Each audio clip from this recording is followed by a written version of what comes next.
মাননীয় রাফসান, রমজান এলেই লেবুর দাম কেন হুড়হুড় করে বেড়ে যায়? এটা কি শুধু বাজারের নিয়ম নাকি কোনো গোপন খেলা? চাহিদা বাড়লেই কি মানুষের কষ্ট বাড়াতে হবে? রোজাদারদের কি বেশি দামে কিনতে বাধ্য করা হবে? আমি তো শুধু একটা লেবু। মানুষ ইফতারে আমাকে চায়, শরবতে চায়, সালাদে চায়, তাই চাহিদা বাড়ে। আমি দাম বাড়াই না।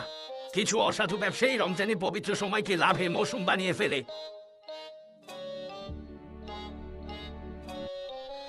আদালত ঘোষণা করছে, রমজান হলো সংযম ও সহানুভূতির মাস।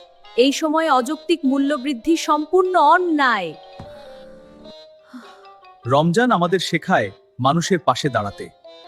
টক না হয়ে মিষ্টি হন, তাহলেই বাজারে আসবে সত্যিকারের বরকত।